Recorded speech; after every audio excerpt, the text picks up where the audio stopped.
I was thinking like Snake Eyes who? What? Shang-Chi will beat the out of Snake Eyes. What are we talking about here? What are we talking about here? Nothing.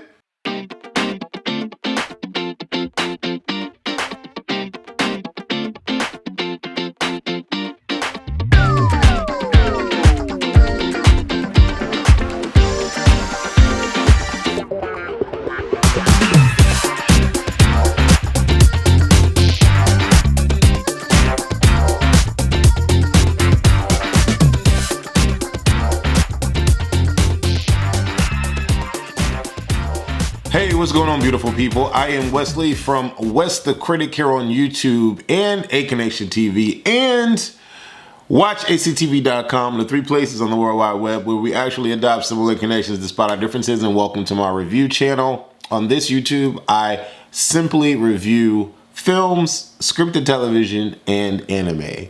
And this particular video is going to be about Shang-Chi, as you read in the title. If this is your first time seeing me, follow me on all my social media platforms. I have a lot, but namely West the Critic on Twitter and West the Critic _ on Instagram.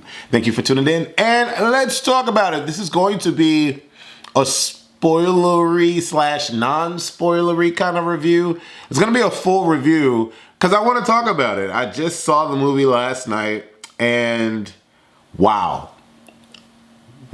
It's an MCU film and wow.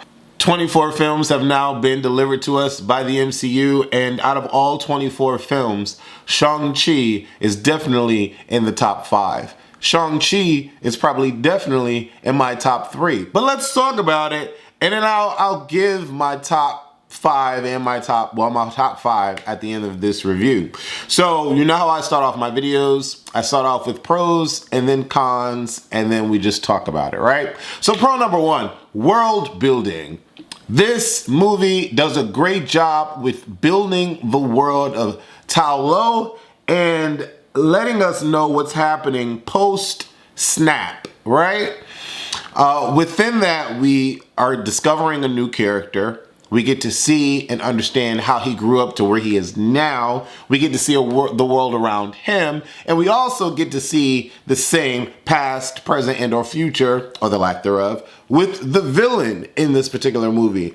So great job to the world building. Wow, when I was watching this film, I was getting the feels that I got watching Black Panther, because this is an all Asian, film. And I was wondering to myself, like, are there any Asian people watching this film feeling for this film what I felt when I was watching Black Panther? I don't know if the feelings could be kind of comparable. Well, they could be comparable, but on the level scale, I don't know, because we've never gotten anything like Black Panther, ever. There are so many fantastic Asian films with kung fu, karate, all types of styles of fighting that talk about the heritage and the culture and all of that.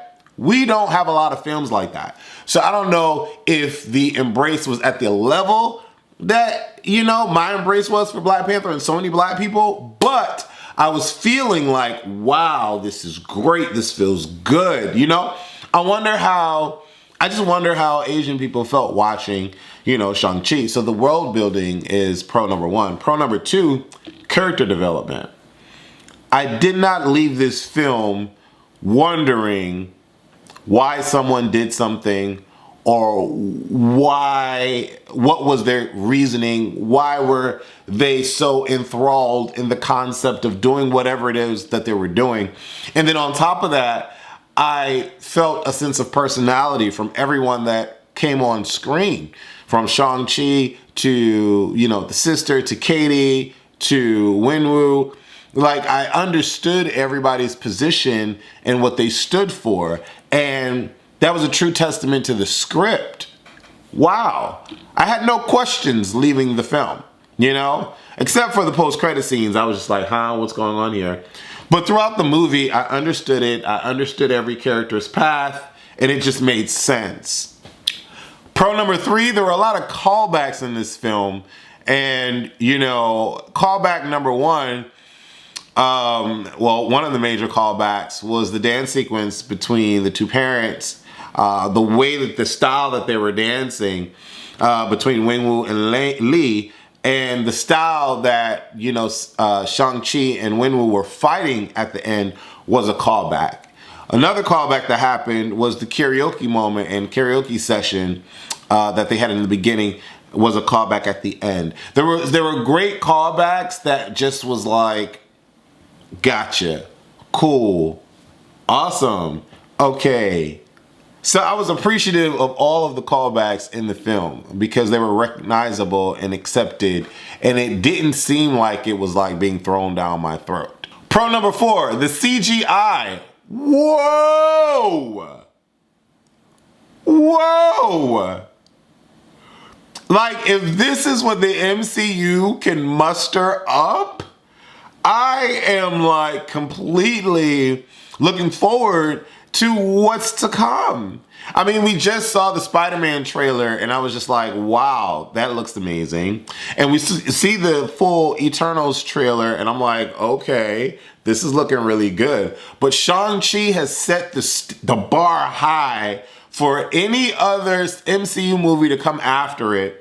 The CGI needs to be on Shang-Chi's level all the time, period, point blank. Like in Infinity War, was it Infinity War when he had the Hulkbuster suit on and it was the floating head in the Hulkbuster suit? It just looked so horrible. Like, what are we talking about? Shang-Chi's CGI throughout the whole freaking film was so good. It was so freaking good. Wow. So, yes, kudos, kudos, kudos. Perfect CGI. Pro number 5, the fight scenes. Never in an MCU film did I ever feel like the fight scenes were like that freaking like amazing, right? Well, never. I'll never say never like Brandy. I mean, my favorite MCU film to date is Captain America's Winter Soldier. I felt like that was the first time in the MCU that I was feeling like we were going somewhere and going somewhere with a purpose. And going somewhere with action and going somewhere with prestige. Like, you know, not making a mockery of superhero films. I'm the kind of guy that loves my superhero films to have a serious undertone. And so Captain America, Winter Soldier, all there, baby. Like when Chris Evans, you know, descended into the ocean, came up on the boat and was taking people out like that. I will always love that. But then, you know, right after that, and right after that is Shang-Chi. I know, you know, some people be like, what about Endgame? Endgame had some great fight sequences, but right after that is Shang-Chi. Wow. And I'm putting Winter Soldier first because it was less of a CGI spectacle than Shang-Chi's was in terms of like the grand finale. Or the overall movie, because the bus sequence, forget about it. That was a lot of CGI. And like, you know, the whole, them fighting on the side of the building, all of that was practical mixed with CGI. But yeah, so Winter Soldier is first for me, then Shang-Chi, then Endgame, as far as fight scenes are concerned. But I'm just glad that the fight scenes were done and they were so like violent. Like people were dying in this film. Falling off the building, hitting things as they fell off the building. You know, he threw people off the bus. Like, it was very violent and very real. And just for Simu Liu to learn all of this for this film, wow. Wow. And, you know, there could be potentially some martial arts experts that are looking at this like, no, he did that wrong. No, he did it. I don't give a damn. This shit looked so good. It was like he was, all his life has been doing this, you know? And he sold it. And there was not for 1 second where I felt like, oh yeah, oh that was choreographed and he just learned it just for this movie. I never felt like that. I felt like, damn, where has he been all this time in these types of films? And he's freaking good. I was thinking like, Snake Eyes who? What? Shang-Chi will beat the out of Snake Eyes. What are we talking about here? What are we talking about here? Nothing? Right. The fight scenes were freaking fantastic, mixed and blended with the CGI just effortlessly and perfect. The way that Simu Liu use the rings, the way that he was battling his father, Wen-Wu, even when Wen-Wu was using the rings and doing all that. Like, I didn't really care so much for the, like, sexual dance that they were doing in the beginning when he was explaining the father meets mom thing. I was like, okay, why are we dancing here? Like, he coming to destroy Tao Lo, beat his ass. Like, that's what I was thinking. But it didn't happen, you know, they fell in love, and that's how we got the kids. Okay. But all the other fight scenes, I was like, toot, let's go. Pro number 6 about this film, Shang-Chi, is that there aren't any dull moments in the film. I felt like I needed to like be like, watching this because everybody's, you know, review was like, oh my God, it's like the best film. It's so amazing. Like, everybody was like, you know, hooting and hawing about this film. So I walked in expecting me to be like, oh, yes, oh. But I wasn't. I sat in silence because I'm typically that kind of viewer anyway. But I was analyzing and overanalyzing everything that was happening in the film, and I was just thoroughly entertained at everything that I was watching. Oh my God. From an MCU film with so much CGI in her, I just was captivated the whole freaking time. It was just amazing. Again, I felt like I understood the path that everyone was taking, and I was okay with it, and it made sense, and everything just flowed. It was damn near a perfect film, right? And then pro number 7 is that I cared watching this film. I cared when they showed the death of the mom. I cared when, you know, young Shang-Chi, like there was a development or growth in young Shang-Chi from being mama's boy to daddy's boy, and I saw it. Oh, it was so great watching it. The child actor that played young Shang-Chi was great. He sold it.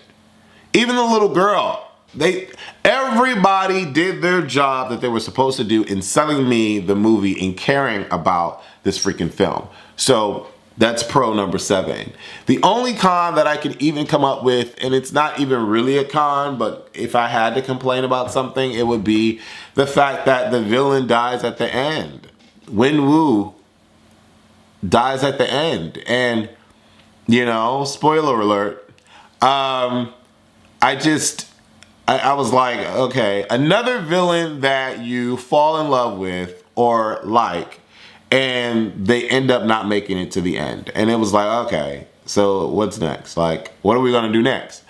Right? So that would be like my only con, but that's not like really a con. Because, you know, like the movie it's damn near perfect. The movie is damn near perfect. Let's talk about the actors. Simu Liu, who plays Shang-Chi, I'm here for you, bro. I follow you from Kim's Convenience. I don't know about you and anything else. Kim Convenience is where I was like introduced to you, and I love you on that show, and I love you here, bro. Everybody's sitting here talking about, oh, he's not whatever. Oh, he's not. I don't care. You did a fantastic job. I believed you in every scene. Your eyes were watering up when you were sitting next to Awkwafina at the lake. You didn't drop a tear, but I saw your eyes watering up. So I felt your vibe there. The physical action when Awkwafina was about to fall off the roof, fall off the side of the building, hanging from the bamboo, I felt like you were worried. You know what I'm saying? Like, I felt you when you had your conversation with Wen-Wu when y'all did y'all final battle. I felt you there. Like, even like the puns, like you were like, no. And like, this is what you wanted? I felt all of that. It wasn't over exaggerated and it wasn't under exaggerated, but it just felt great. I felt you there, and Simu Liu, you are, I would say I felt Simu in his role as Shang-Chi way more than I felt Brie Larson in her role as Captain Marvel. It is what it is. So a lot of people are coming for Simu Liu. He did a fantastic freaking job. Katie, Awkwafina, Katie. I'm not a big Awkwafina fan. You know, I think she was on Rich Asians or Angry Rich Asians, whatever the movie is called, Hungry Rich, whatever it's called. I didn't watch it, clearly, but I know she's been in a couple of things, and everybody rants or raves about her like she's comedian gold or comedy gold, and I'm like, okay, she's cool, like she's cool, but I wasn't like, oh my God, she's amazing, like. She was cool, and like people are saying, oh, she carried the movie, and Simu was the sidekick. I don't feel that at all. I feel like it was definitely Simu's movie, and I feel like they were equally yoked throughout the whole entire film. It is what it is. I liked everything that she did in the film, but I'm not gonna give her way more than Simu. I'm just not. Tony Young. Y'all know what I'm talking about. Win Woo, great job. I mean, there's nothing really to say. He did a great job. Ming Zhang, who played Xingling. Listen, the sister. I'm butchering these names. My bad that I'm butchering these names. I felt her vibe. I thought she did great. I was like completely interested in her character, and I'm curious to see if she's gonna become a villain. I don't want her to become a villain. I don't want her to become an anti-hero. I really don't. I loved the fact that she was on the good side. She just had this fighting ring on the end. She wasn't out killing people or doing anything criminal in terms of like violently to people or to countries like her father had been for centuries. So I just don't want her to become her father. And then everybody else in the film did their thing. This movie is number 3 in my top MCU films. Okay? My top 5 MCU films are Captain America's Winter Soldier, Black Panther, Shang-Chi now, Endgame, and then Infinity War. And you could swap out Endgame and Infinity War at the 4 and 5 spot, whatever. But those are my top 5 MCU films. And I'm going to do a top 10 of 2021. Clearly, Shang-Chi is going to be on that top 10 list. But now that I've seen Shang-Chi, I definitely can, I think, complete my list. I don't know what Eternals is going to bring me, but that's my top 5 MCU films. Leave your comments below. Let me know what you thought about this review. What are your top 5 MCU films, and what did you think about Shang-Chi? Thank you for watching. Follow me on Twitter at WesTheCritic and on Instagram at WesTheCritic_. If you don't know what I felt about the film, I'm going to tell you right now. Of course, I'm giving Shang-Chi a worth it. Boom. Go check out this film right now. Okay, it is worth every penny, and this is actually the first MCU film that I have ever wanted to see again. I know Black Panther came out, and I didn't feel compelled to watch it again, but Shang-Chi, I feel compelled to watch it again because it is just that flawless.